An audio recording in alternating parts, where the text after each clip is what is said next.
Yeah. uh-huh. Yeah. Shit. Grams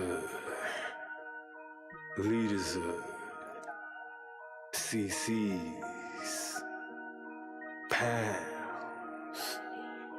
Close cash, close call, close encounter, close up, pounds of liters of grams, get your dose up, cut this up, post up, and get dosed up. This for them voted like the movement, make the most of. Monday night at 8, I can't wait to set you straight. These opinions and debates, for them folk that can't relate. I gotta elevate your mind through these signs of the time. Dishing out that medication for that deaf, dumb and blind.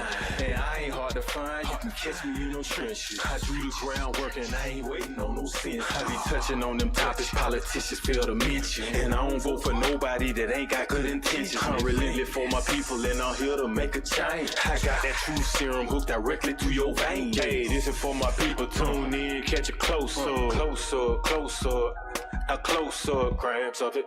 Tune in, liters of it, closer, pounds of it.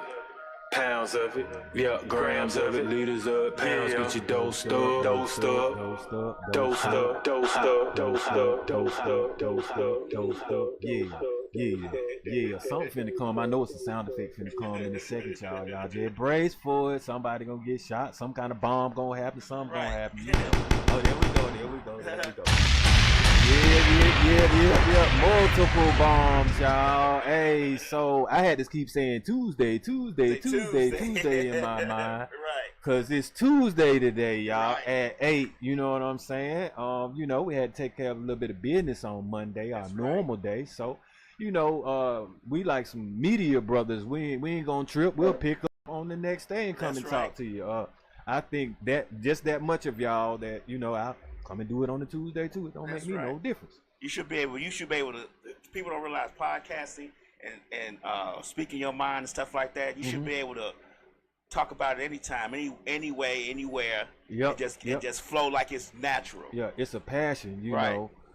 It's getting to the point now where we really be doing this unscripted, to be honest with y'all, you know. Most definitely. And that's one of the things that I like, because I'm like I say, I'm growing into leader form, and I want to be able to like have multiple topics and things that I can talk about or say to people without just having to have a reference point, you know. Well, I think the best part, I think the thing that you're learning now, and I think a lot of podcasters need to learn this when they have scripts, is that if we go off the script, let's just let it go. Exactly. See what happens. See where it ends up, because it might be better than what the script has.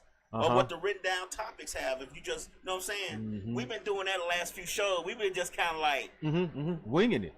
But see, that's organic, and it's like it's a relatable chemistry now that we can have, that the audience will be able to feel too. Right. And what happens is sooner or later you start stumbling upon things, and they be like, you know what? I just thought of that, or I was thinking of that, or they really into it. They really talking now, because you know, one idea opens the door for other conversations. That's true. And then you start talking about things that's, you know, kind of just going off the fly, and then at the end of the show you be like, yeah, we're gonna talk about that next week. There you got. So over the weekend, you know, I ended up going to an event that this company, record label, Old Money through was throwing.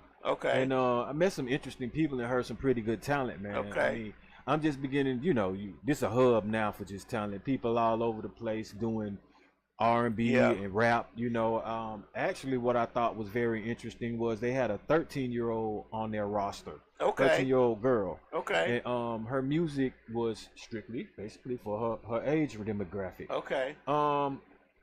I thought that was pretty cool. But now to perform it in front of some adults, a little bit different, but I mean, she's just building up and practicing the way I look at it. But I realize now the importance of bridges the gap of all ages. And all ages can do it. Something like maybe a cookout, barbecue, or a party, or something like that. And say certain things that we all can agree with, so that she can have a fan base outside that high school demographic. But as far as that, I found her to be very talented, you know, and I enjoyed that outing, and I made some connections there. That's the most important part. They, you know, they said nowadays the entertainment industry is mostly connections now. And if you don't get out and meet people and talk to people, sure, they find people on the internet all the time. They find people on social media too. But them connections that you build between people, it can take you places too. It also builds exposure. I mean, you know, if you do something or some work or some art or something, or you create a product with a person, then 9 times out of 10 their followers are going to see it. You know, their people, their camp going to see it, and then they're going to see you. Right. And so if your you know, information and all your contacts and all that is up and running, then that traffic is going to come towards you. Not even that though, it's always good to branch out, because later on in life you can look back and be like, damn, I did something with them, I did something with them, I did something with them, I did something with them. They like bricks in a foundation that you lay. Yeah. I went to the event I went to yesterday that we had to kind of schedule the show for today. You know, I love DJing. I've been DJing for a very long time. And I had a chance to DJ with some up and coming DJs and some DJs that I know for a while. You know, and just for me, just to DJ in a place of like-minded people, you know, it makes me feel better, you know, because I DJ down here all the time, you know, when I got a break or whatever. But, you know, I met some great people like King Masters, DJ Knuckles, who's on live now. I appreciate meeting you yesterday, bro. And I met a bunch of people, but just being within that mindset and in that frame of mind sometimes energizes me, because, you know, I do podcasts every day, and don't get me wrong, I love talking to everybody. I love all the podcasts that I have on here. But sometimes you just need a little something different. Oh yeah, clear, man, yeah. Something that's within your, you know, something that's within your wheelhouse that you love to do, that gives you passion. You know what I mean? So yeah, let me ask you a question. Yeah. You talked about the 13-year-old that they had on their record label. Just in your opinion. Do you think a 13-year-old coming into the entertainment, especially music and rapping field, today can handle what it is now? No, I don't, because what's now and what's entertaining to people and what makes people feel good is smoking, drinking, popping drugs, having sex, coming out with skimpy clothes on, or being promiscuous and provocative, trying to attract attention. And I've already seen it basically on the rap game. Right. You know what I'm saying? I ain't even gonna name no names, but there's a particularly young lady on there who started out and her music was age appropriate. Right. And you look at her now and that ain't what it is. It is now, right. And that is gonna be that lane that she's gonna have to end up taking. Right. Now, the interesting thing about it is, if you wait till you're older and have experienced certain things, then you can kind of take more control of your lane. Like my daughter's 21. If she decides, or you know what I'm saying, when she starts putting out more content, first of all, she don't want to sound ratchet. Right. Plus she got me, you know what I'm saying, to advise her and help with what's going on. Her content is going to be relatable for women that have a head on their shoulders and want to be a boss. You know what I'm saying, as far as with boyfriends and relationships.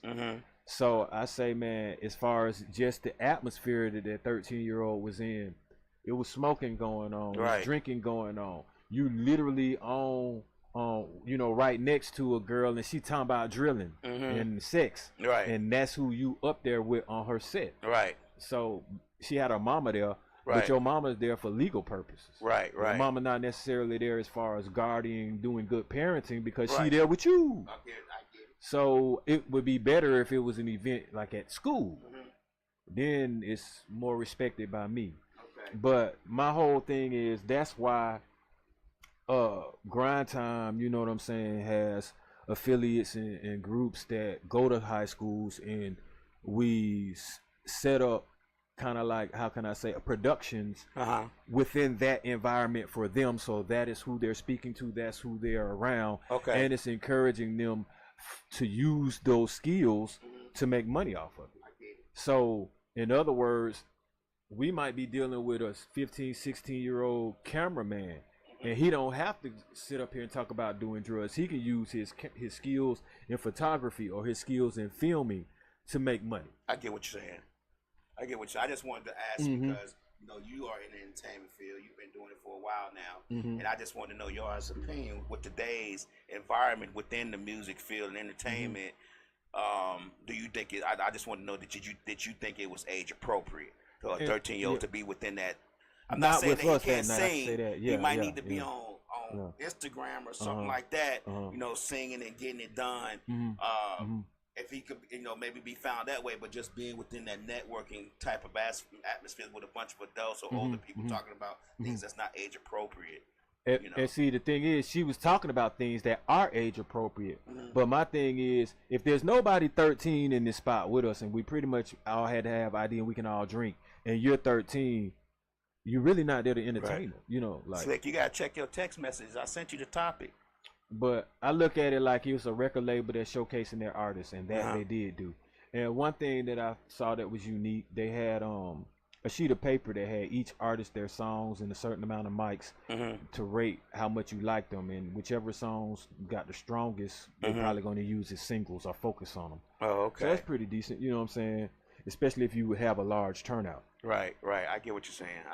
Okay, we're gonna move on from that. That was a pretty good, productive weekend, I guess. You said. What about the movie part? I know I'm getting all over the place. What about the movies thing? Did you network with that? Okay, I was just gonna say, actually, my group has gotten larger now. Okay. So we about 8 people deep, you know. And I actually have a DJ. DJ joined the group. You know, for first of all, for me, the object of that too, man, is it's funny because whenever you decide you want to unite, what I'm looking at is people are like, "Did you LLC it? Is it this? Is it that?" I'm like, "Slow down first." I'm like, "You don't even understand what this is about." Right. Okay. What this is about is, if I need a cameraman, I have to search for one, or if I asked you about a cameraman, now it's going through you. Right. So I don't necessarily have a personal connection to the cameraman. One, I got a middleman. So the cameraman may want to charge me something, whatever, it's something different than what he may charge you. And I got to wait on you to build the connection first. Right. So what I was doing is I'm like, okay, if I develop a group where I have multiple cameramen, I definitely don't have to reach out for cameramen. All right, now once I started doing this acting thing, you know what I'm saying, and 2 of the actors and this is what they do, you know, got like what I do, like my mentality, you know, and like my cause and my purpose, and started wanting to take their talents and put it into my music. I'm like, okay, well, in turn, now I'm gonna take my talent and put it with acting with you guys. So that's how I got actors in on this. If I ever need some actors or someone in my videos, or if I want to do something myself, a trailer or something, now I have some actors I can do it with. So I got cameramen and I have actors. I don't have to really look for them. I don't have to ask you for them. I don't have to wait on someone else to make this connection. You have a relationship with it now. You're building a connection and networking with them. I get what you're saying. All right, so I do music. I'm always around producers, but that don't mean a producer can DJ.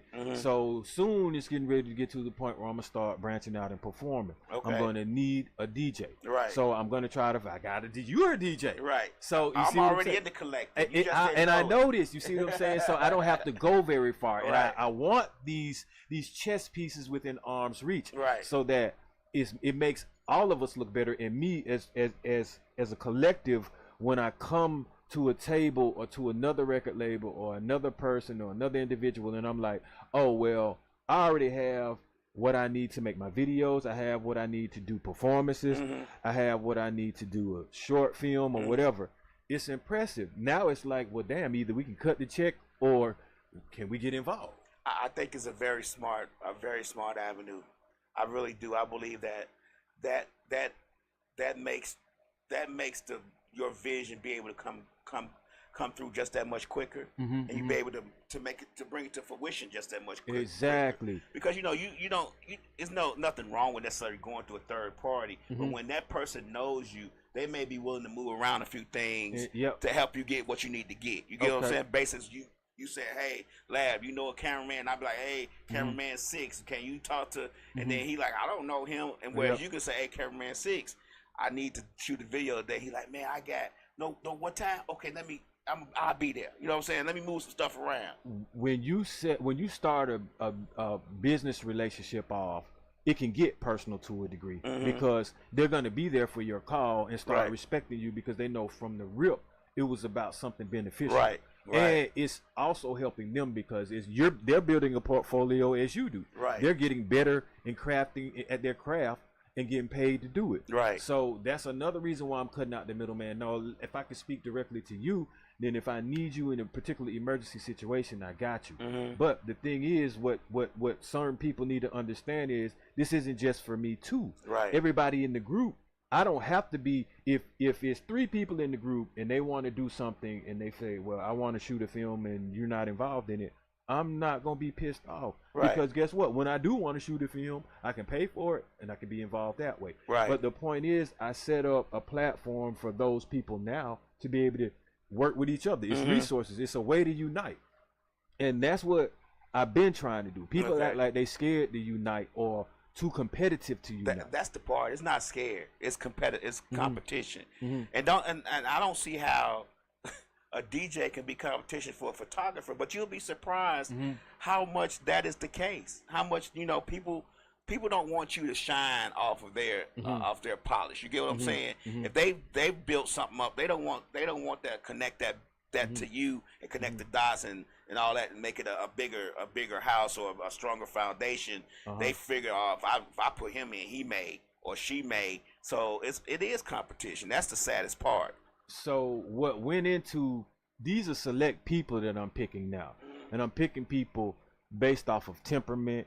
I'm picking people based off of, are they team oriented, even family oriented? You see what I'm saying?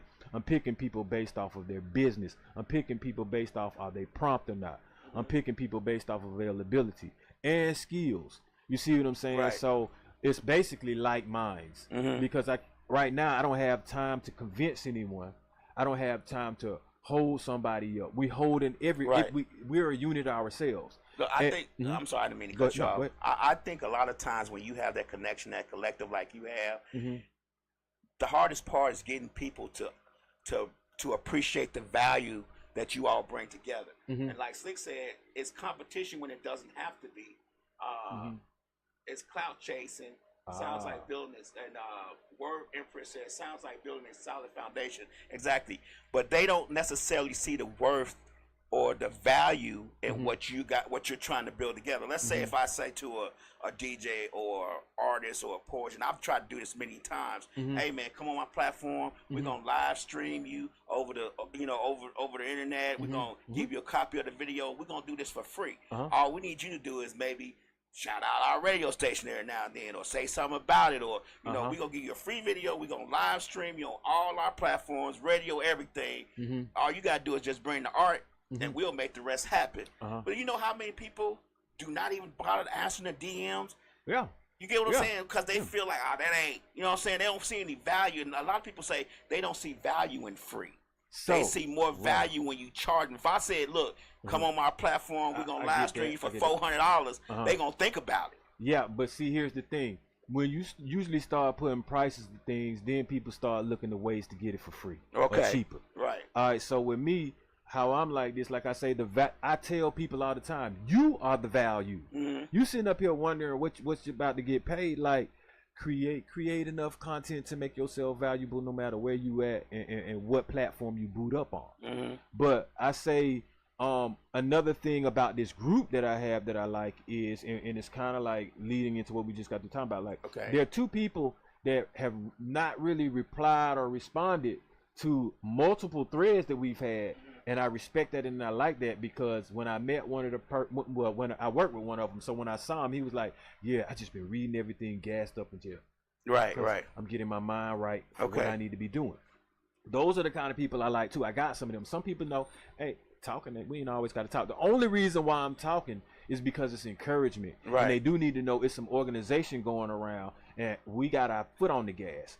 But that's it. I'm not talking to them on no daily basis like, hey, how's everything going? Yeah, well, what we going to do Tuesday is what we going to do this. No, it's like, okay, right now they know I'm falling back writing scripts. Yeah. Right, getting the script together. We already know how, like, maybe the first 2 scenes may get ready to go. Right. So, and this is going to our topic now. Do you think the fact that a lot of people, when we're talking about, we are going to talk about, and this is going to segue to that, making a bad decision and crashing out on not being a part of the collective. Deciding that once you guys start look at it like that. Pushing forward, once you guys start building things and the connections and the building blocks and the foundation becomes a very strong thing, and they've made the decision to crash out on it or make a bad decision, saying I don't need them, but then they turn around, come back and say, man, You know what I'm saying? I love what you're doing. How can I be a part of it? And you already offered them that part. You get what I'm saying? How do you navigate past that without necessarily being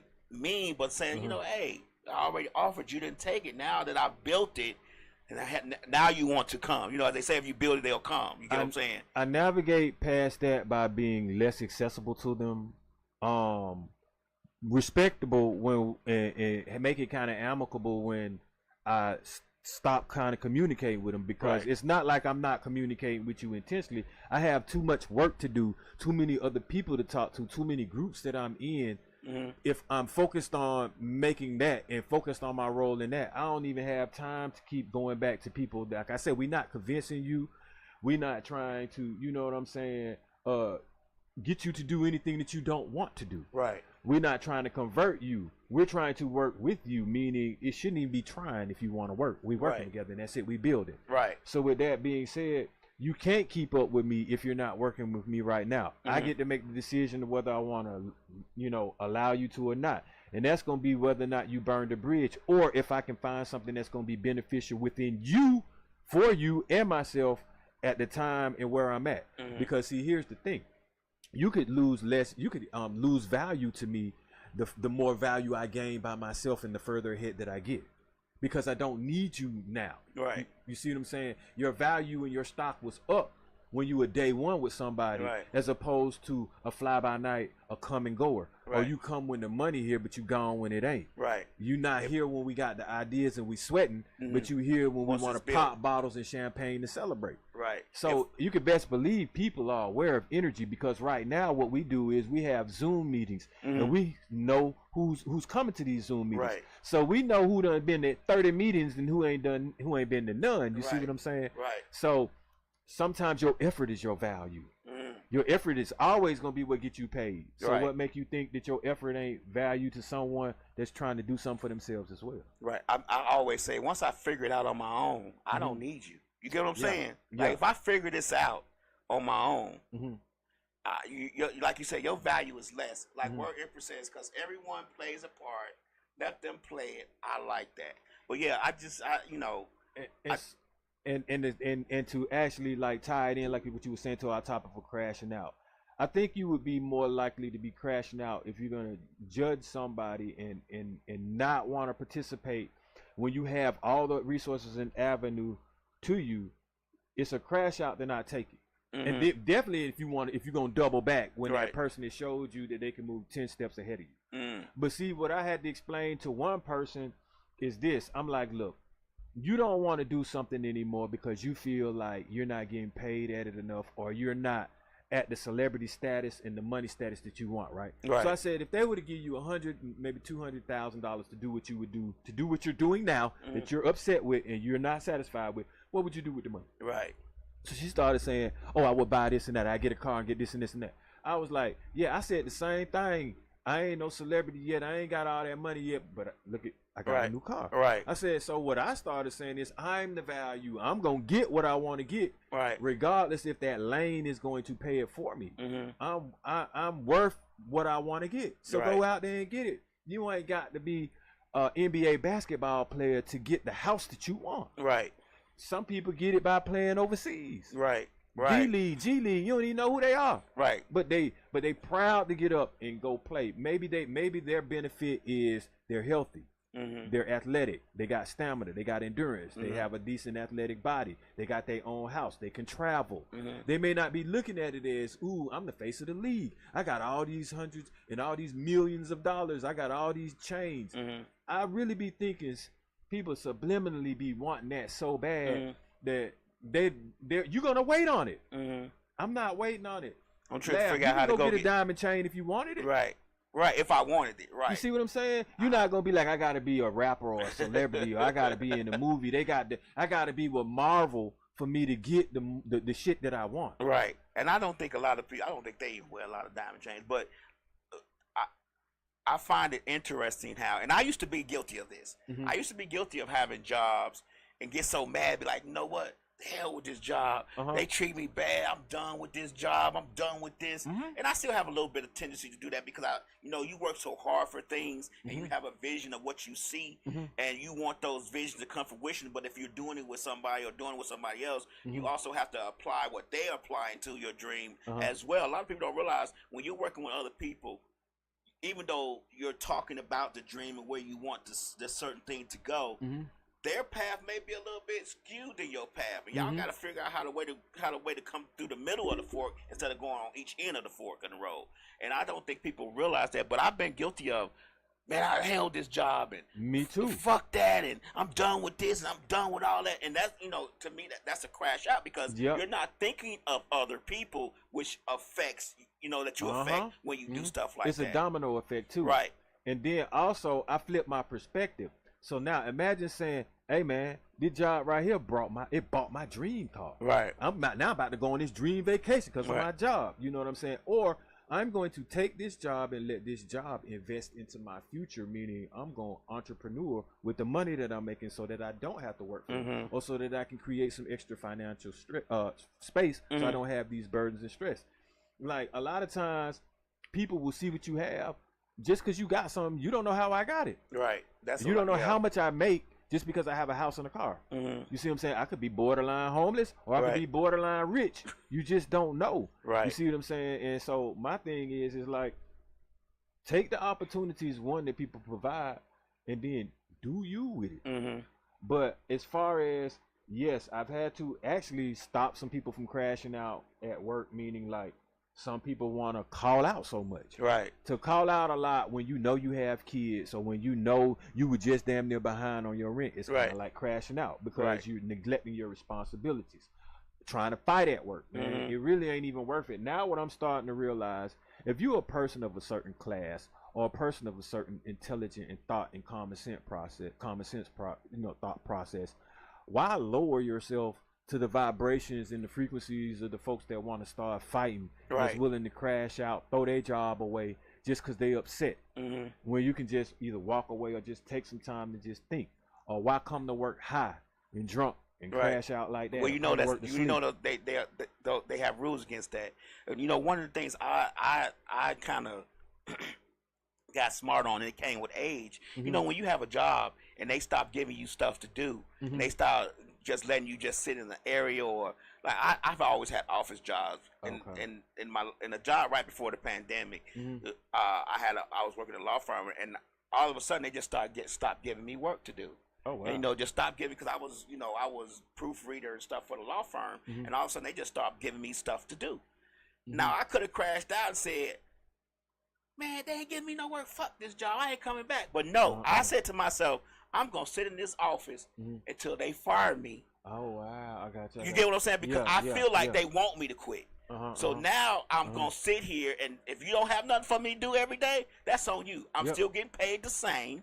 I'm still getting my insurance. I'm still going to come in here on time, on the right day. I'm still going to make sure my family good. We can pay our mortgage or whatever until you decide you're going to let me go. And then you're going to have a reason to let me go, because as soon as you let me go, when I pull out your parking lot, I'm pulling into the Labor Department parking lot. You get what I'm saying? And I'm going to get that unemployment, however much it is better than zero until I find something else. And I think a lot of times we'll get mad about the job not giving us any responsibilities and just quit, when we should just stay there. Hey, if you want me to quit, that's not gonna happen. You're gonna have to fire me for cause, or you're gonna have to fire me and I'm gonna get unemployment. One of them two things is gonna happen. Well, I know I'm gonna put fired on the list now, but I got I think crashing out, you know what I'm saying?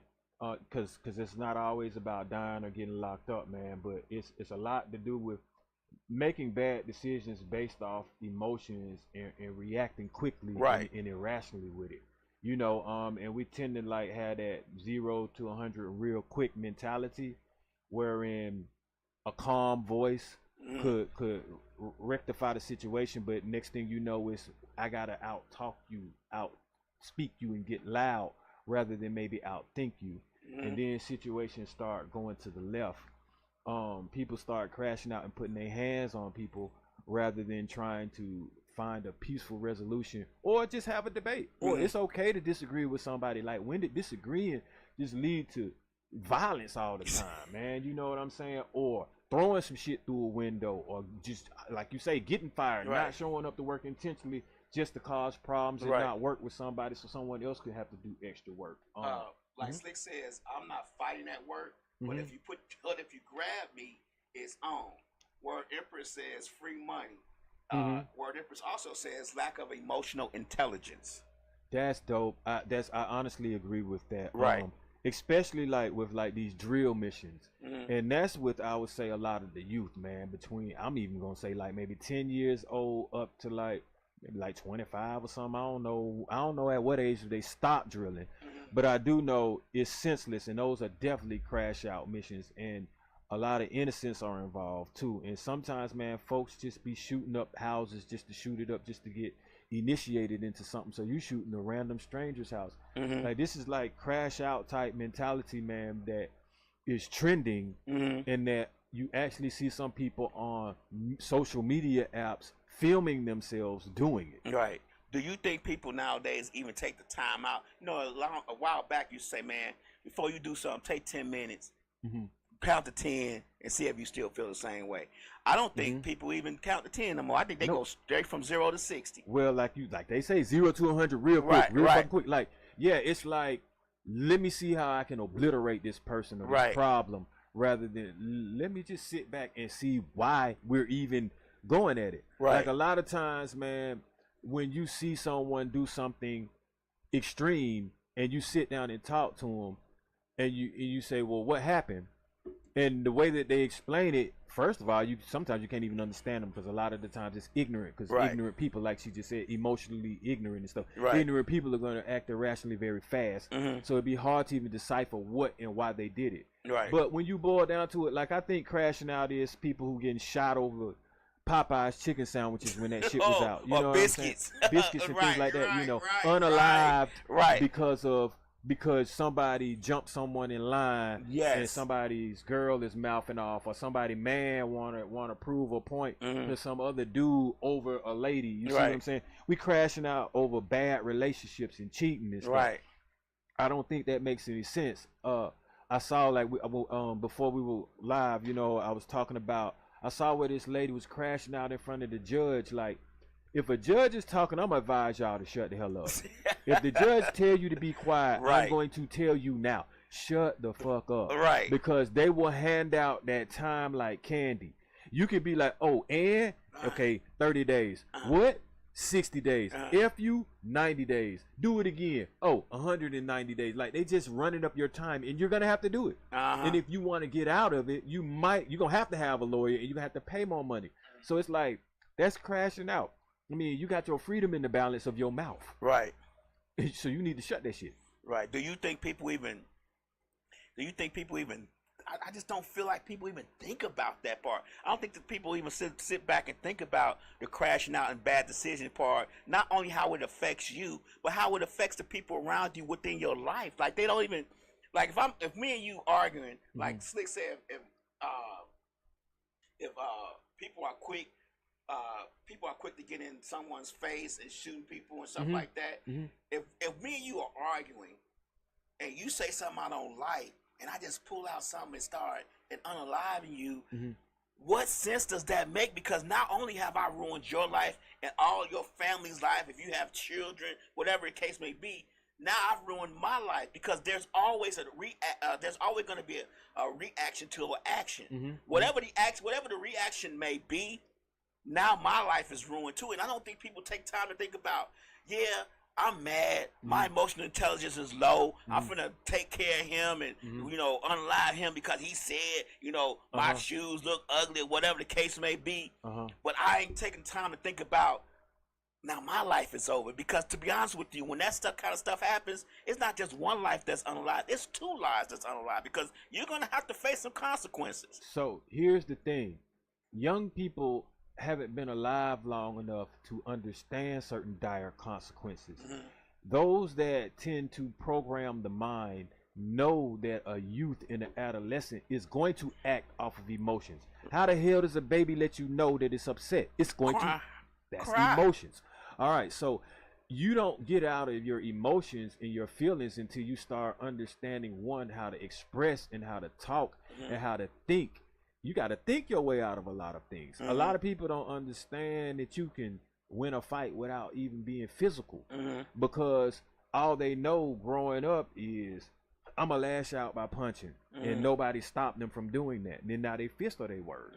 You see what I'm saying? Or how you act is how you express yourself, rather than being able to express it in talking. Just like there's some people, they may be so passionate that when they decide that they want to talk and express themselves, it may sound like it's loud, so they get misunderstood. But at least they're using words. You see what I'm saying? You got a better shot at not crashing out when you use words, unless you just gonna start cursing your boss out. You see what I'm saying? Or people that can control some of your fate, and you start disrespecting them, you know what I'm saying, irrationally with obscenities, then obviously that's crashing out. But as far as, like I said, man, they know what they're doing. They know the youth get this adrenaline rush when they playing these Call of Duty games. They know the youth get desensitized, because the object is to unalive as many characters on this game as you can. So when I start seeing some of these kids in real life go live and use lingo that's in these games, and then they look at CCTV camera footage of someone being unalived and they're desensitized to it, it's like they're superimposing themselves in these games. This is why they're easily willing to crash out, because they're crashing out on these games. You think all these Need for Speeds and all these video games don't play a part in these people wanting to go out and get the scat packs and the Hemis? Man, they get to create their car in the game. Seriously. And they getting them 100 and 200 on the dash on the game. So guess what you think you gonna do if you can go that fast in the game? What you gonna do when you get behind in the street? You gonna crash out with it. Slick says a lot of it is still for the gram. Where Empress says, in the microwave society where everything is supposed to be fast right now, Slick says people get caught up for simple reasons. Slick also says our youth feel untouchable. They also want to seem hard and never scared. Well, I can say this too, though. This is trending, like a lot of people, but now it could be considered crashing out, like going overseas on vacations with people that you don't necessarily know, or friends, these kind of associates rather than friends, but you're pooling your money to make it cheap, but you going with somebody who you really don't know. Because understand what has happened to some Americans overseas. They're unalive. Some of it be on camera too. You see what I'm saying? So it's like, that could be considered crashing out, or going over there just by yourself and being in an area that could be dangerous. You know, and I consider that. But man, you really want to have fun, but it's nowadays cautious. Well, I mean, nowadays, like Slick says, you could be set up too. Like Slick says, a lot of people do stupid things now, and I blame social media for a lot of this stupid stuff. Maybe they were doing it before social media, we just didn't get to see it because we didn't have social media.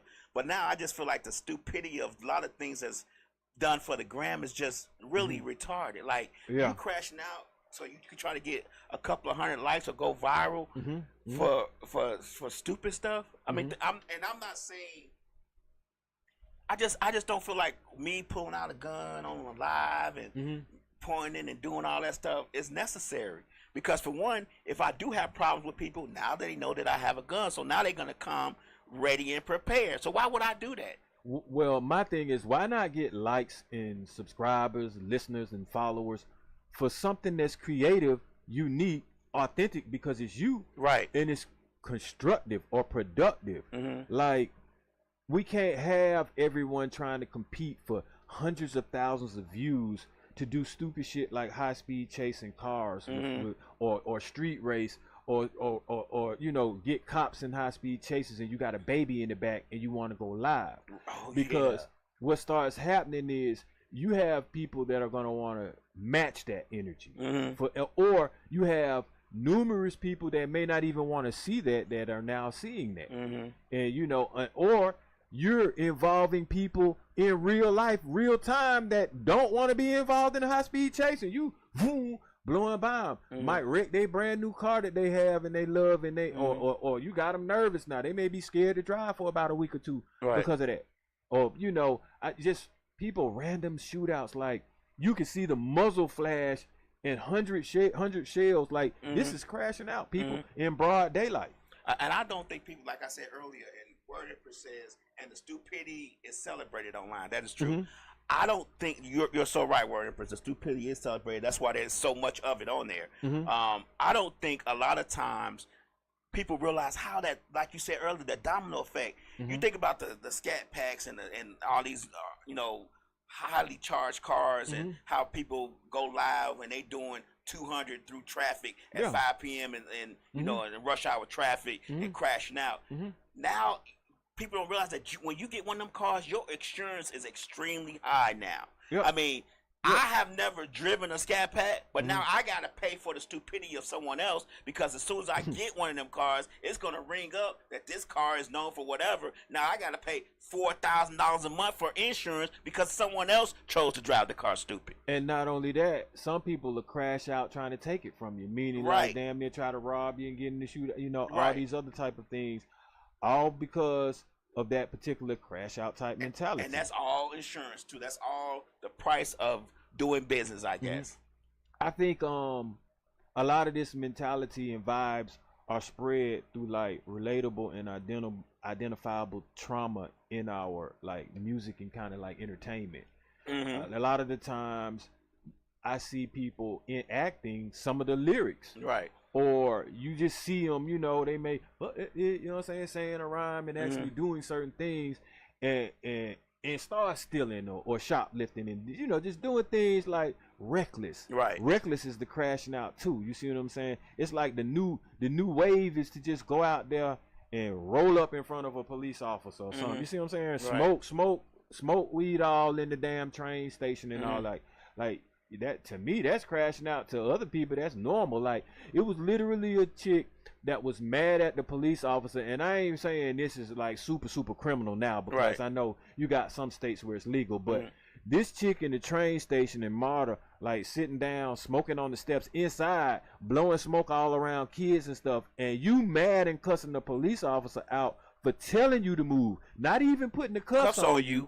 Yeah, just telling you to put that out and move and stop. Like, so she want to crash out and go to jail or something stupid there. And then kept doing it. Like, now that's the crashing out is the not wanting to listen.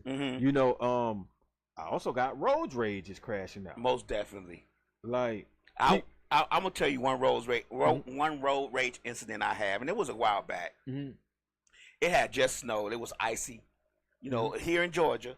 It might have been. It was a couple of days had been icy, but they were saying to the point to where you can go out on the roads, but it still had icy spots. So everybody is driving cautiously. I'm driving cautiously.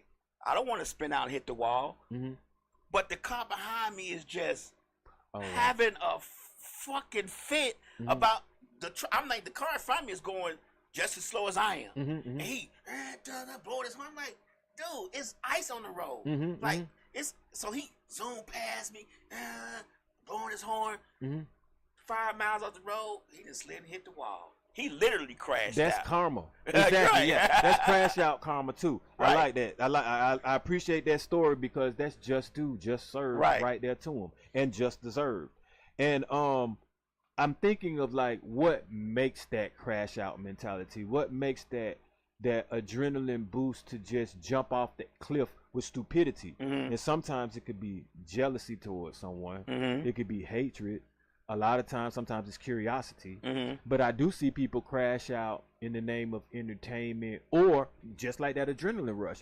And I mean crashing out like maybe you bungee jumping on something that's rusty or rickety, you know what I'm saying, or rigged, or you it ain't really too tight on you and you gonna try it. Or like taking selfies and you 1,000 feet up in the air on a pole, you know what I'm saying? To me, that's crashing out, even if you make it, like really. And I've seen some people, like, I'm not necessarily, that risk ain't worth the reward. So that's a crash out.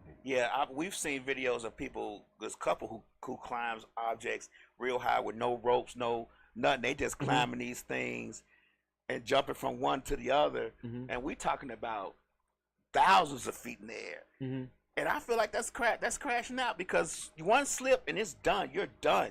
And I don't think people. You might have 5 million followers. You might be making $5 million a month on social media from your followers and all your sponsorship. But as soon as you make that last step, you didn't end it. You didn't unalive yourself, falling off this obstacle, go or whatever the case may be, crippled yourself, whatever the case may be. Because I don't wish anybody, you know, to be unalive. But all the sponsors gone. They're gonna find the next sensation. But you stuck in that position. I don't think people think about those things. I think the testing the limit type of mentality leads to kind of like crashing out mentality. And what I mean by that, like okay, like I think you would be a type of person. Crashing out to me is like cheating on a spouse that you depend on financially. You see what I'm saying? Because okay, what happens when they put you out? Like you asked out, man. You're crashing out. Like, why would you put yourself in such dire position and straits? For what? Or you cheat on a spouse, somebody that you know you need their income to make ends meet, and you choose to, you know what I'm saying, to risk that for a little bit of excitement, I guess. I don't know. Some people say it's the excitement of not being that you're not supposed to be together that drives people to cheat. Oh wow. Well, that's a crash out mentality, though. Yeah. Okay. See, I always thought it was just greed, wanting your cake and eating it too. Like just being attracted to women to the point where you can't control yourself, like lacking self-control. I think that's and we've talked about this before. We're not gonna get too deep into it. But lacking self-control is crashing out. And I was just about to say, but do you really think? You know what? I'm not gonna go in. I was about to say, do you really think that grown men don't have a little bit of self-control and know better? Like grown men and women should know. We're not talking about teenagers. We're not talking about. We're talking about older people in 30s and their 40s. Do you really think that they don't know better, or is it the fact that, hey, I'm gonna see if I can get the adrenaline of crashing out with that whole cheating thing is what they want to do. The adrenaline that they get. We talked about adrenaline earlier. The excitement of it all. Here's the funny thing about age and experience. You can know better as an adult, right? As an older adult male, and cheat on your spouse.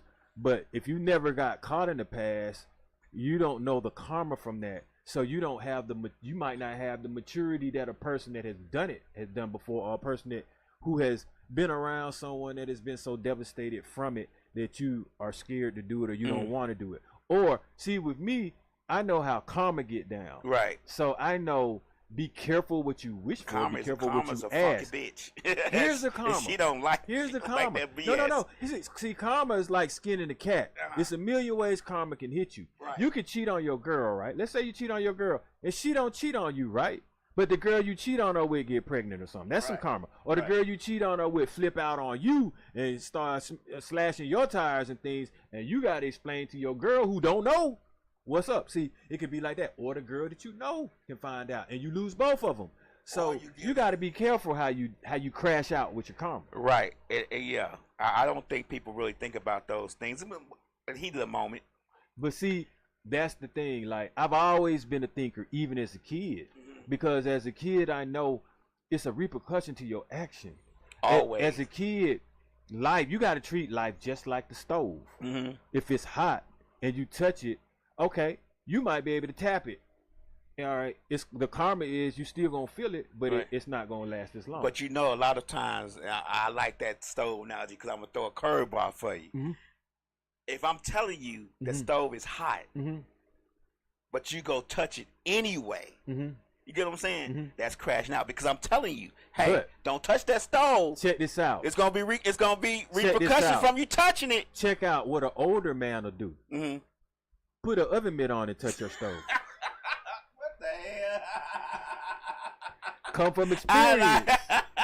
He know the stove hot. See, so he gonna put an oven mitt on and touch that. So I can manipulate the karma. If I put an oven mitt on and touch your stove now. But I get the point. You know what I'm saying? Right. I gotta have something extra. I gotta go through an extra move, an extra process, a thought process. We thinking before we crash out. Okay. Are you thinking so that you don't crash out now? Which was what we were trying to convey anyway. Right. Word Empress says, for what you want over what you need. Slick says, I hope that hoe has a place for y'all to go. All booty ain't good booty. The people that we know in their 40s, they people in their 20s. But some people have, this is all Slick, but some people have to see what to see what for themselves. Right? She's right. That's what I meant by if I tell you don't touch the stove because it's hot and you touch it anyway, it's because people have to see shit for themselves. I don't really have to see things for myself unless it's unbelievable. What my grandma used to say? You don't believe fat meat grease. Let me taste it. Fried. Do something with it. You see what I said? Show me. Let me touch it. You know what I'm saying? Right. Yeah, but I mean, okay, see, here's the thing.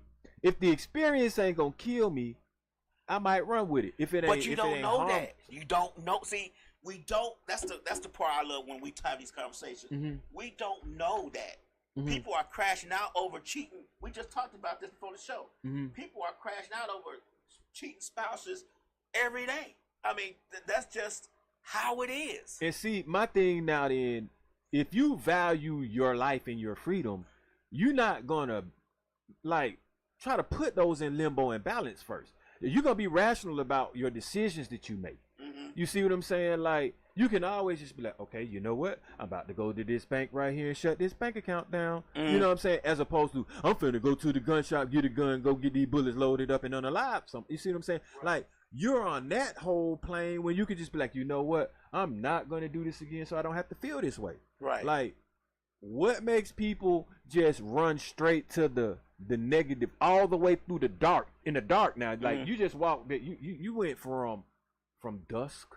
You went from the sun setting a little bit straight to midnight jet black. Emotional unintelligence. Word it presented earlier in the conversation. So, shouldn't there be a level to that? Like, shouldn't it be you know what I'm saying? A step process. You know we like to skip steps. You know we don't like to read the instructions. You're right. We look at the screws and the screw holes in the table. We count out the screws and we figure out where them screws go ourselves. Not reading the directions at all, telling us, hey, you don't even put screws in this table. You put these wooden pegs in this table with some glue. We think all the screws go there. So we know we don't like reading directions. I've never heard a crash out ending positive. You see what I'm saying? So which is why we talking about it, because I think a lot of times, man, I think in a lot of situations, I see a lot more crashing out now, like irrational thought process, which let me think now, like I say, either you so emotional you can't think properly, or you don't have common sense. Which one is it? Like, we got to start trying to decipher or come to some conclusions of what type of mentality are we dealing with, either with the young culture and in our environment. Like, okay, are you mentally unstable? I can kind of understand that. Are you emotionally unstable? Because those are two different things. Or are you just don't have common sense and you just want to act crazy? I think it's a little bit of all of it. When you crash out to the point that you don't think about nobody else within your life that may affect, that's a little bit of all of it to me.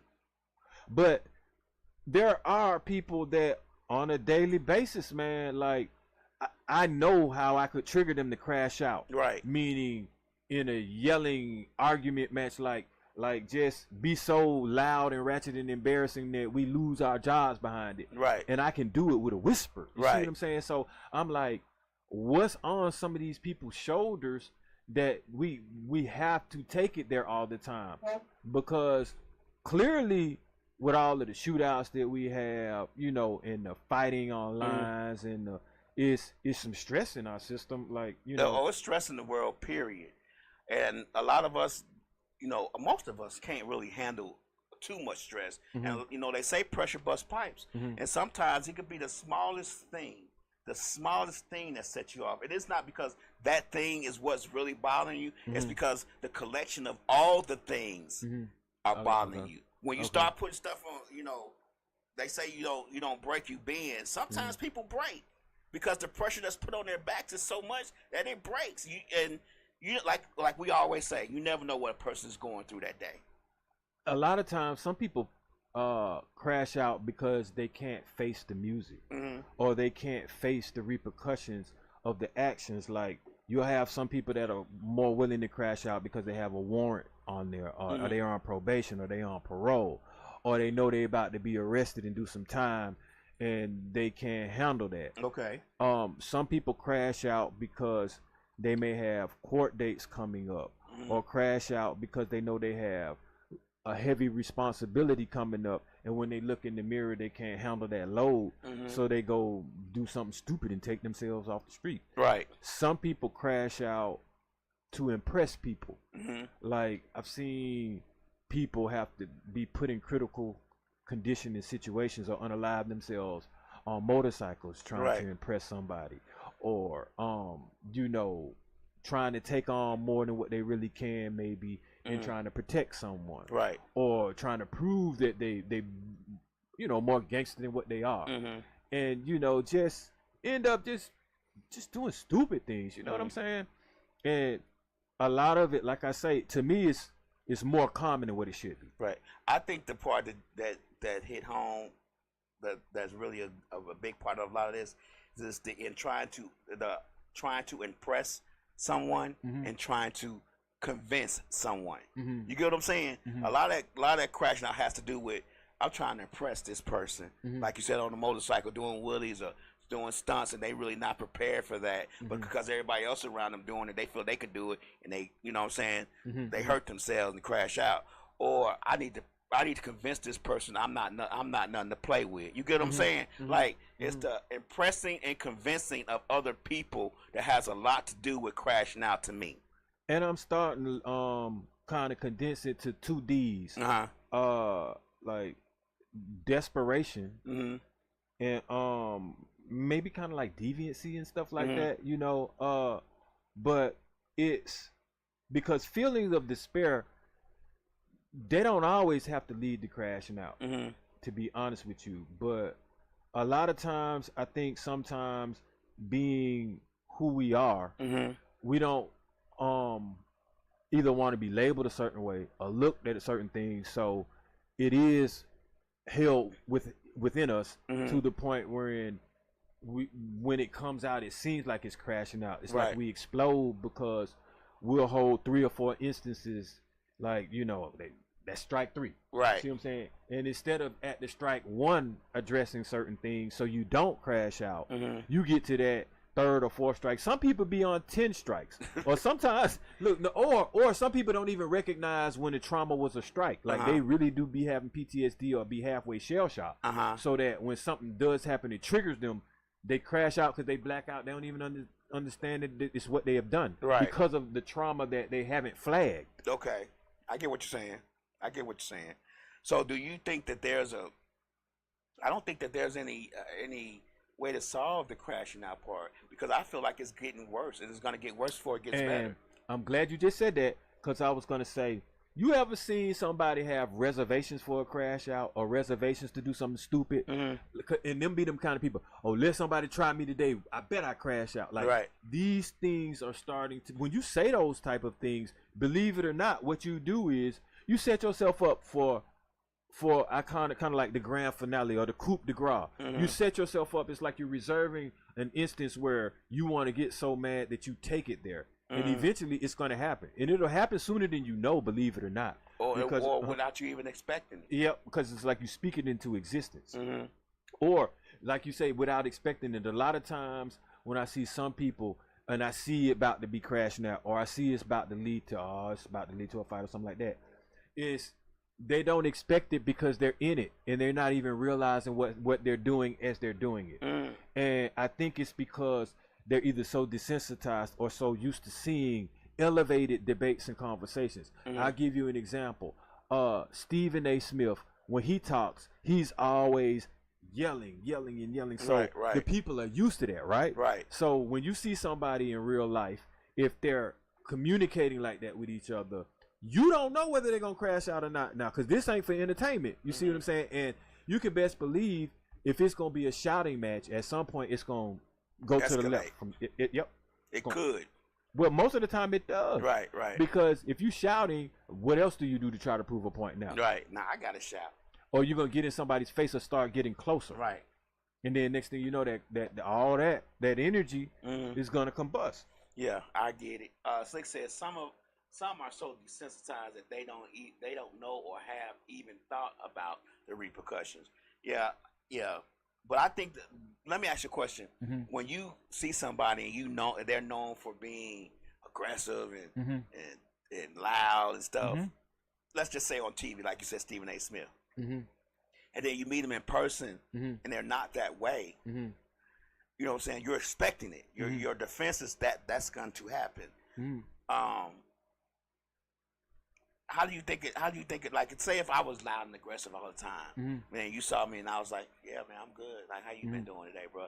Like, so does that change the perception, or do you just think that, or do you say, "Man, they just that's to just me, today"? With that, I don't like that character that he is and he's portraying in public, Right? because it's negative to a degree where it's supposed to make you be.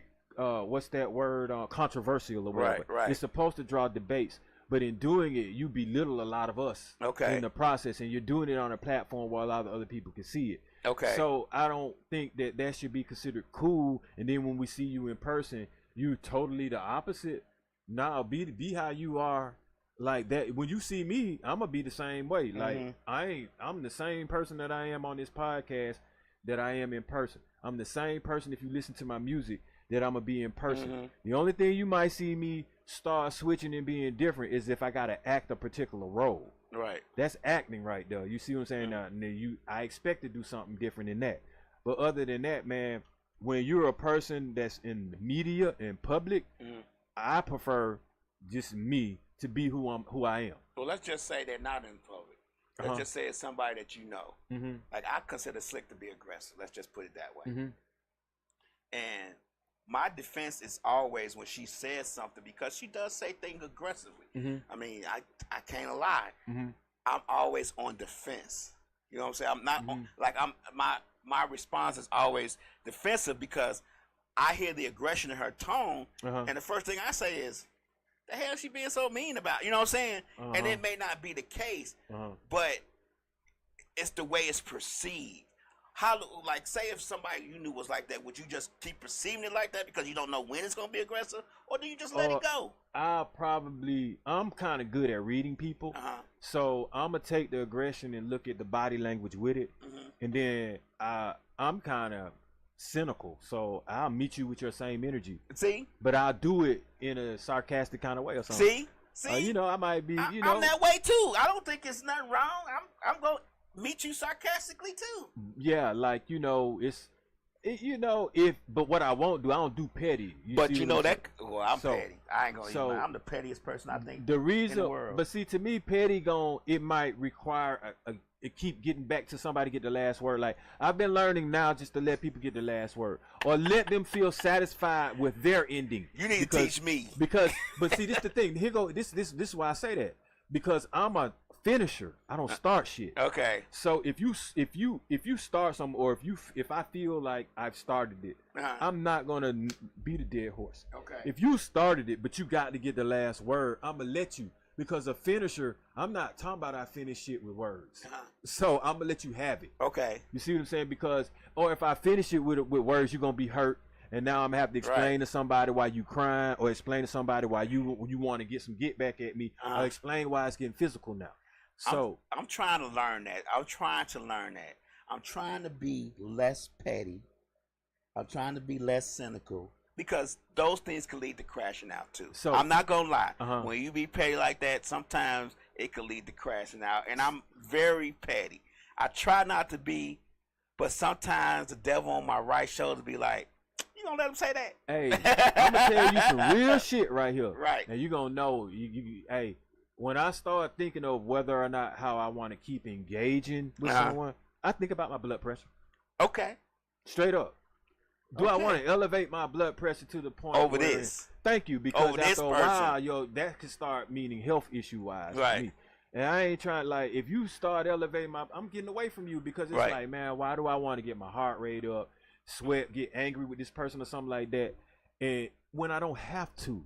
I get it. You see what I'm saying? Why do I have to think of something diabolical when I can think of something positive to go towards my music, or think of something to put on a shirt, or think of something to help somebody with? Like, I don't want to give my energy away like that no more, man. It's because every day is a fight for us anyway. That's true. So I'm starting to limit these. You know what I'm saying? If I can control it, I'm gonna control it. Yeah, I'm trying to do that too, because I know I don't think people reflect on how many summers they have left. And do you want to waste your summers? Thank you. On some BS exactly. that really don't affect you? You're not gonna see this person again probably ever. So why am I gonna waste my time and my energy on somebody who I probably won't ever see? I got a limited amount of summers, and I need to get joy out of each one of them. I damn near made people crashing out by not giving them a response. That eats them alive. I see that. What's he thinking? Oh, I thought that affected him. Why he ain't mad? Why he ain't? Then they get madder and they want to crash out real hard. And they see, want that to right keep there baiting you. Man, you just said something right there. You make them crash out by not responding at all. Yep. I don't do the killing with kindness. I just don't even engage. You leave that text on red. Yep. They be like, did he read it? Did he even see it? Hey man, it could be 2-3 months later. See now, if you pick up with that, it's been on you all along. Right. I'm good with it. I'm gonna remember what you're talking about. But I'm so good, I ain't even. I'm not coming to you with it no more. Like you gonna have to track me down with it now. And it's eating you up in them 3 months. Yep. And you keep looking at that text you sent. No reply. Yep. And that's the last one, and them the last words. So you got to choose your words wisely if you want to communicate with me, because you still got the last response, or you knew that our last thing was iffy, kind of shady. You don't know, So that I like that. I like that. And like I said, now really what I'm trying to do, I'm trying to find a method of how to stop people from crashing. Let me tell a story before you say that. Slick just said unless they work at the tire shop. I almost crashed out on somebody at the tire shop.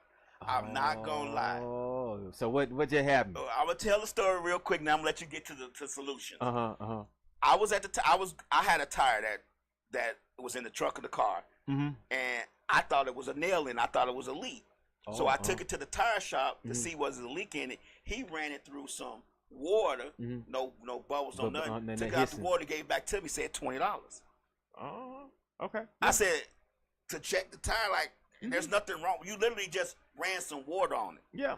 $20. Then I don't know if this make a difference, but I'm gonna say he was African, so he's like, this is a high tech tire shop, blah blah blah. I said, but dude, it's $20. I said maybe $10 or $5, but $20 just to look at the tire. Basically, you basically just turned it in a circle, and he just started talking and yapping. And if it wasn't for Slick grabbing my knick-knack, it was gonna be a problem. So and I said, say one more thing. Say one more thing that I don't like, and it could have been hello, and I would have. This is what I want to know. Did he take the tire off? No. Shit. Was he gonna put it back on? He didn't take the tire off. It was on the rim. He rolled it. He sprayed water on it. Rolled it in the water on the rim. There was no removal of anything. And you weren't gonna put it on nothing either. I was gonna put it on the car because the car was actually on the side of the road. Oh, so somebody basically you just wanted to see if it was a hole in it. Right. That's about $5 to $10, like you say. $20, man. He really just trying to get over. Right. You know, if I would have paid him that $20, I would have never came to him again. Actually, I would have questioned him on that. I questioned him, but that's $20, bro. Goddamn, I paid $5 to put some air in it, and that's too much because it's like what's the dub? That's for, my exactly guy? what I did. And then he went all off the deep end. This is a high tech tire shop. Blah blah blah. Man, hey, did he give you your tire first? Oh, I had a tire. So he gave you the tire back? Right. Oh, he would have got the $5 and just walked on out. If I got my tire in my hand, I'm like, I'm not paying you $20 for this shit, bro. What you gonna do? Right. And then, depending on his response, now if he want to go get that $5, oh shit, you can have $25. Right. But if he just want to, okay, yeah, like I said, $5. But I didn't know what he was gonna go get. He kept walking in and out the shop, but I know what I had. No. So, okay, in that instance, see, I'm fired up. You fired up. I'm gonna give you your $20 because I don't want to have. And that's what I don't want to pay $20,000 or better to get bailed out. Or right. That's what Slick said. Slick said, just give him the $20. Yeah. I mean, and see, in these instances, you know what? Because $20 ain't shit to me anyway. Right. It's just like, a principle. But see, you know what? I stopped doing the principle now. Okay. Because see, principles will make you bust a nigga head open, and you be like, "This is $20." Right. So I don't do it over the principle no more. I do it like this: $20 ain't nothing to a G. Here you go. Right. You know what I'm saying? If it means this much to you, Yeah, if it's that much to you to solve burn this bridge. Yeah. So I don't have to, you know what I'm saying? So I can make it home to my family. Right. Here go your $20. Okay. They call it a day. Okay. You know, because you won't make no more 20s. Because look at it like this. The last thing we want is for you to be telling me, you know what? I had to sit in wherever county over the weekend, and I'm like, wow, what happened? What was it over? $20. $20. Explain this to me, basically. It don't sound good when you say it like that. I'm just saying, though. Bro, I'm be like, how much did it cost you to get out? Right, and right. It cost me $2,000. I'm gonna be like, bro, that's hustling backwards. That didn't add up tonight. Now that you say it like, and that's what Slick said. Slick said it ain't worth all that. We're gonna have to pay more, and I'm gonna have to bail you out, and all this other stuff. And to be honest, the 20 wasn't even worth raising your blood pressure. But like word Empress said, it's principalities in this thing. It's principalities behind this thing right now, and you done broke the pality in this thing. The pality part has been broken. I need to repair my principle. Yeah. So, but I mean, you know, them principles. I done seen a lot go wrong over principles. So now I'm like, the principles really. The new principles is standing on business. And so see, you can crash out over principles and you can crash out on standing on business. Okay. To me, I think I like wisdom now, man. I like wisdom over aggression, because everybody tries to turn my aggression into intimidation. But you can't turn wisdom into being scaring somebody. Right. You know what I'm saying? So that's the route that I'm trying to take. I'd rather be respected than feared. You know, it's just simple with me. I don't want to make crashing out decisions anymore. I get it. I don't want to be the person, because guess what? You can best believe you make that irrational decision that either unalives you or takes your freedom from you. Based off of what I know, and you being a real man, we're gonna call it. See, a crash out is nothing to be proud of. Right. That's like throwing something away. So right. But I just want to show people that I've been guilty of it. Crashing out. Almost. Oh, okay. My emotional intelligence at that point was low. Almost. What's that, Brandy? Almost. But only because Slick was there. She, how you know how somebody slap you on the back of the head, bring you back to reality? That's kind of what happened. Well, see, here's the thing. I had blanked out. Well, okay. No. I'll say this. Were you in that public place with your hand on your joint or with your joint out and pointed? My hand was on my joint. Well, yeah, you was about to crash out. Yeah, okay. You was finna crash out. Right, man, my hand was on my joint. Over a tire, bro? Over $20. Now, okay. I'm glad we having this conversation, because there have been times I thought I might crash out, right? And I'm an adult, meaning like, if I had my got you now, I would have used it, or I would have pulled it out. And then I'm thinking like, I'm in a car. What the fuck? Right. How would it have gotten like that? Right. But it be because somebody, you know, when somebody riding your ass intentionally, they want to almost make you swerve out the lane or run into another car. And so you be like, oh boy, I'll show you. Right. You see what I'm saying? And I'm like, what? But now I'm thinking, I literally would have done that to this person because of that. Right. Like, and I wouldn't make it home. I ain't gonna be able to get in my performance car and enjoy myself no more. I ain't gonna be able to listen Go to out on Happy the weekends. Feelings, Frankie Beverly, and sip a Modelo or nothing. Right. All because I want to use the got you now on a person when I could just pump my brakes. Yeah. I've been guilty of trying to use a knick-knack on a person. Yeah, on especially in traffic. But see, that scares me. It does. And I'm going to tell you why it scares me. Because if I had that thought process, and I'm rational as hell, and I wouldn't do it, imagine the person is having the same process or thought, but they ain't. Right. Or they a little off. Right. You know what I'm saying? Or they done pulled out on a few people and popped one in the air a couple of times or two. Because, you know, I done had some associates I know, they be on vodka driving on the expressway and just pop, pop, pop, pop, pop in the air just because they can do it and they got one. So I'm like, if you, all it takes is that for that to go like this, right, and for you to be mad at somebody or into a car, you know, so they say, Alex, I was fighting at my dad's funeral. Her crash out at the funeral though was not really, because it was an emotional day. Then you had people that wasn't supposed to be there starting stuff. So I wouldn't really consider that a crash. I would consider that more of because it wasn't something that was looked for. Okay. It was something that was actually trying to be avoided. Oh, You get what I'm saying? Because she knew that if that person came there with the stuff, it was gonna be a problem. So she tried to avoid it the best she could. But this person just wouldn't let it go. oh, You get what I'm saying? Like, to the point to where she still let the person come to the funeral, just as long as the person didn't start. But this person just couldn't keep themselves from starting anything. Did anybody have to bail out? No. But they really ain't too crashing. No, did anybody get grazed or get gunpowder on their hands? Almost. Did anything go pow that day? No. Oh, but see, the problem, what you don't know about Slick's family is they all, especially her cousins, they all have a tendency to walk that razor's edge. Hey, but see, now that's what walking that razor's edge. That means you are 50-50. Right. That means it's a coin toss for you to crash out. Right. That's that. I don't like that. I Yeah. mean, you know, like that's Slick don't do it that's as much looking as over she your probably shoulder did when she damn was near. younger. But you know, like she said, you take her there, she gonna go ahead and go and join the dance. Here's the with thing, but Slick may not necessarily just be that type of person. Like a lot of people like Slick will be that way because society has progressed to that. Right, and right. they like, well, I'm not finna let you do me like that. You Right. know, I show.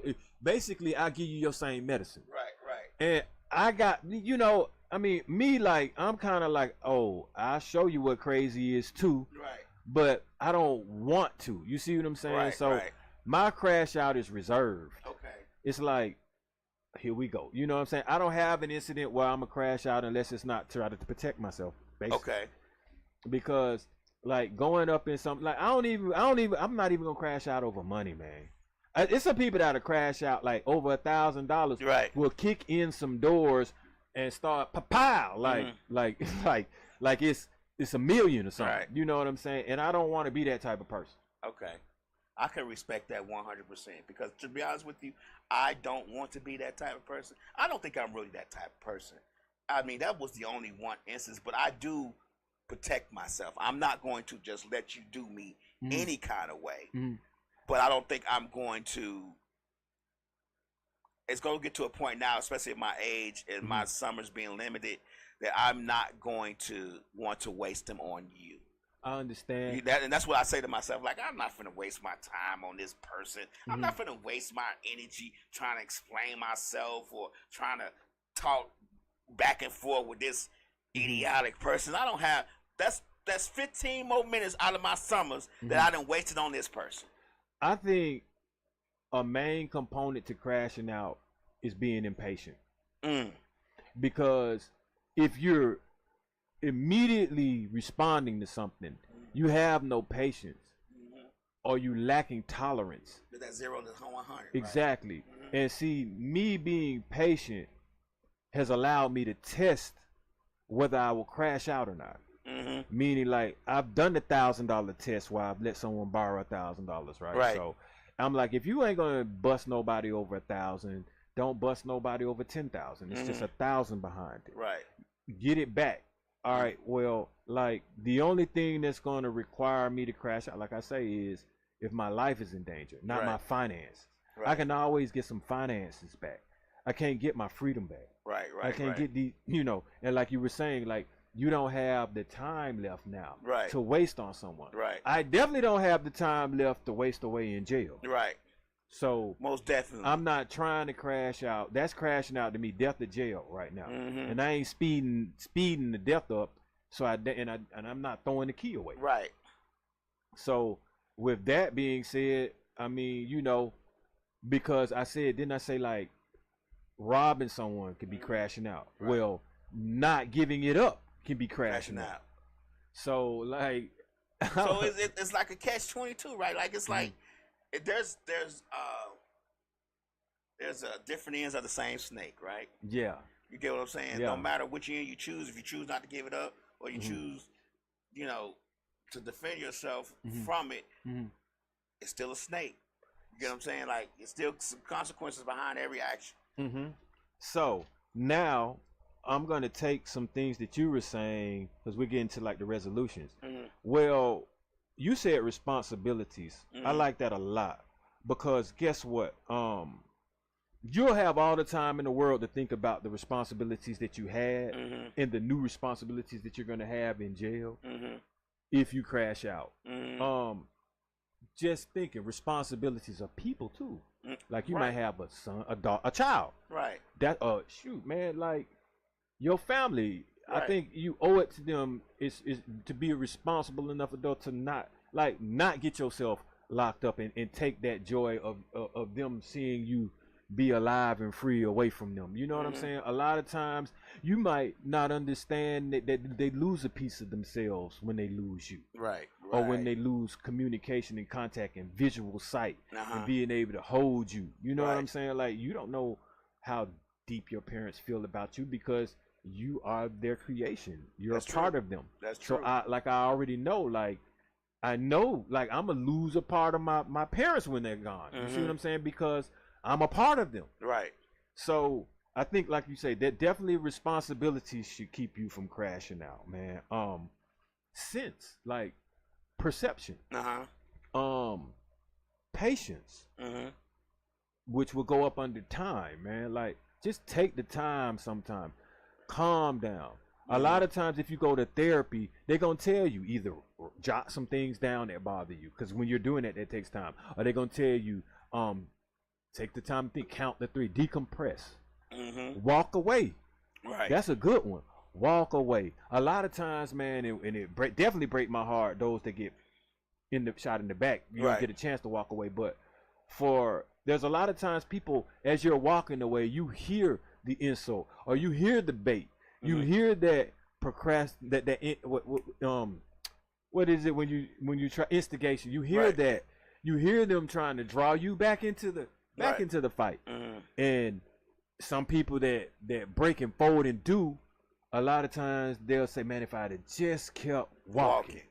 Or if I'd have just walked away. Right. There have been many times I'm like, if I'd have just walked away.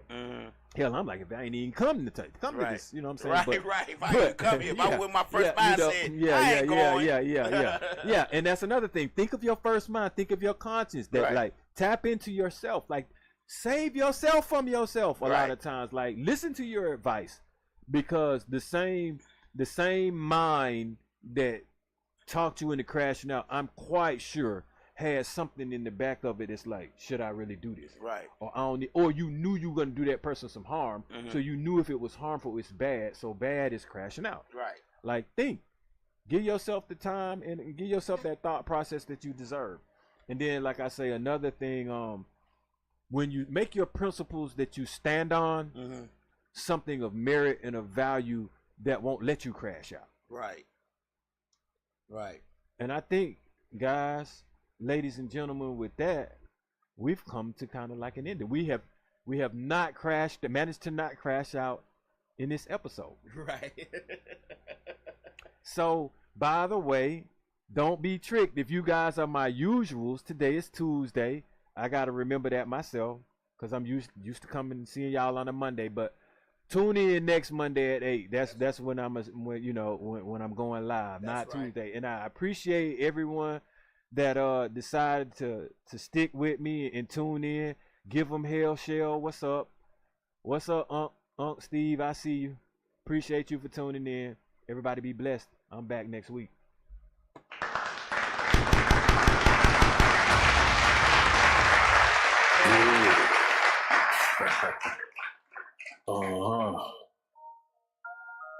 Yeah.